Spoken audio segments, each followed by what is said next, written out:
I'm not really sure how to start this video. It's been a really interesting week, and one where I felt like so much good was happening. Also at the same time feeling very emotionally drained, which didn't make sense to me. I feel like everything's going well. I should feel really good. And I've honestly just felt really heavy the past couple days, even though it's been a really good week. And realizing that over the last 6 months, our life has been really, really challenging. And when things are good, it's hard for me to fully enjoy them because it feels like it's gonna end any moment, it's gonna be taken, so it's hard to like really relish in it. So as I sat for tea this morning, I just had this feeling of wanting to just really sit and find gratitude for the things that did happen this week and celebrate them. And I thought we could do that together because through all of this, there's been a lot of beauty this week. I think it's a good reminder that even when things feel heavy or challenging, if we can find moments to appreciate and find gratitude and love and joy, it just makes life feel so much more manageable.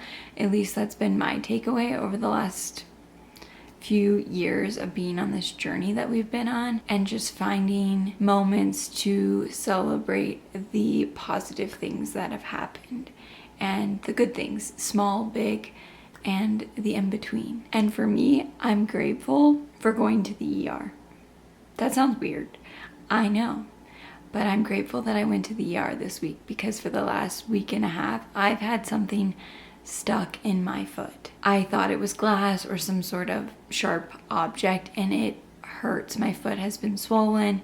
It's just been irritated, and I knew something was in my body. And my body was like, okay, you finally need to get this looked at, because I woke up one day this week and my foot was very, very swollen. There's like a bubble where the spot was. So I decided to go to urgent care, and they took an x-ray where they in fact said foreign object in my body, and they didn't feel confident that they could get it out, so they told me to go to the emergency room. I was dreading going to the emergency room because no one wants to go to the emergency room, and for us, we've spent a lot of time at the emergency room, which is just not ideal. We finally went. I'm talking to the man who's gonna take this thing on my foot, and I say, what happens if you can't get it out? He's like, well, then you'll have to see a surgeon.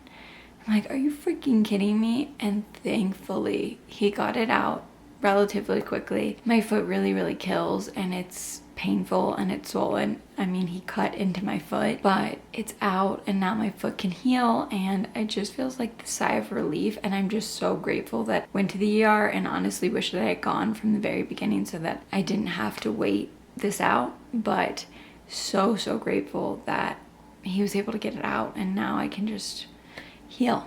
This might be the biggest, most joyous thing that happened this week. Kyle and I got really good news via his labs that he gets drawn every week, that his blood work is looking really, really phenomenal. If you don't know, Kyle has been struggling with aplastic anemia due to taking a chemo drug called Keytruda. His body reacted very, very poorly to it. It's been about 6 months of being on this journey of him becoming neutropenic, which means that your body has no ability to fight off infection or illness. So you have to be very, very cautious of what you do.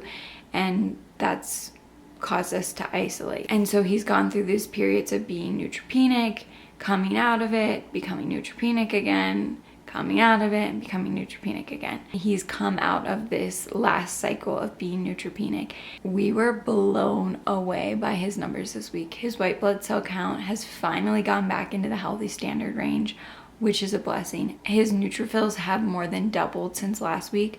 They were already in the standard healthy range, but they're improving, and it is truly, truly such a gift.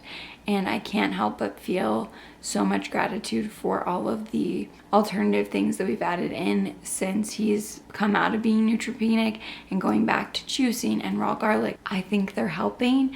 Something's working, and it feels like such a big win, and just filled with so much gratitude that he's improving. His balance is improving. He has slightly more energy, and he just is getting better, which feels really, really great. Obviously, it's like we can exhale a little bit of feeling like maybe things are stabilizing. Maybe we'll continue on this trajectory, trying to relish in that, even though it's hard because in the past his numbers have gone down again. But trying to soak it in that that's not what's happening, and shifting that language as much as I can in my own brain to really see it as it's a positive shift and it will continue to be that. This week, I also took time for myself. And as a caregiver, if you are a caregiver or if you know someone that's a caregiver, it is so challenging to take moments for yourself. I think the last time I took a day for myself was back in December, actually the day before New Year's Eve. It's really, really challenging for me to take a step away from our house, to leave Kyle and for him to be by himself, and to know that if something happens, I can't be there immediately. Also, I know that I need to take moments for me because it does make me a better caregiver, and it's something that I want to prioritize throughout the rest of the year, is taking these moments for myself because they're so replenishing. And it wasn't like I went and had some elaborate day. I went and got my hair cut, which was like such a much needed thing for my hair and for me to just have this time where like someone was taking care of me. And I went and got like a sweet treat, a nice piece of cake afterwards, and walked around in the big city downtown, and it was just so nourishing. I forget how much I need time alone to recharge and to be really nourished, and it's something that I want to come back to once a month or every other week, or I don't know what it looks like, but trying to remind myself of that feeling and how great it feels to just do me and what I want to do, go into the shop, take my time, and not feel like I have to be on anyone else's schedule. Although I did call Kyle like 5 or 6 times to make sure he was doing okay, and he was totally fine for me to take that break, which I feel really great about. As we're sensing a through line, gratitude. That's what this video is about. Finding gratitude for the things that we may neglect. And that kind of leads me into the next thing that I feel really proud of myself. And because of that, I feel really grateful for feeling that pride. I've been feeling like I need to do things for myself. I need to find what nourishes me beyond caring for my husband. Also, I know that I have so much more that I want to give and so much more I want to do in this life, and I want to be able to explore those things and dive into them. And so I made the decision to sign up for this online course that kind of helps you craft your dreams and then take action to achieve those dreams. And it feels really scary. If I'm being honest, it feels really, really scary. It feels daunting. It feels like if I vocalize what my dreams and hopes are in this life, that then I really have to take the action to do those things. And that is scary because then you can fail. But also, if you do nothing, you're inevitably failing because you're not setting out to do anything. I feel like there's so much more that I want in my life, and to sit down and reflect on those things feels exciting and daunting and like a really important step in this phase of my life. One thing about this course is that you write down all of your dreams in these very specific different categories, and then you are supposed to share them with ideally 3 people in your life. And I'm wondering, should I share them with you?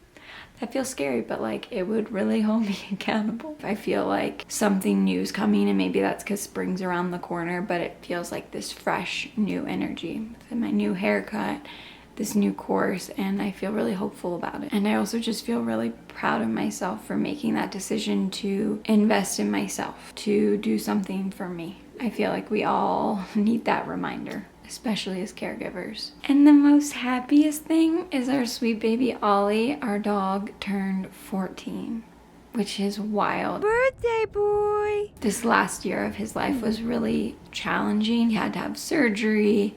We found out that he has not 1 but 2 types of cancer. That was such a blow to end 2023 with that knowledge, but he's doing really good. He is so loving and sweet, and he had a really happy birthday, eating lots of treats and going for a walk, and it just feels like such a celebration to see your dog thriving. I always joke with Kyle, I got the best 2-for-1 deal in meeting him and also getting Olly as my baby also. I really wanted a dog, and so him coming in my life and having Olly was like the sweetest little cherry on top. I just love him so freaking much, and I can't wait to hopefully celebrate 15 next year, which is a really big hope. We're just so in love with him.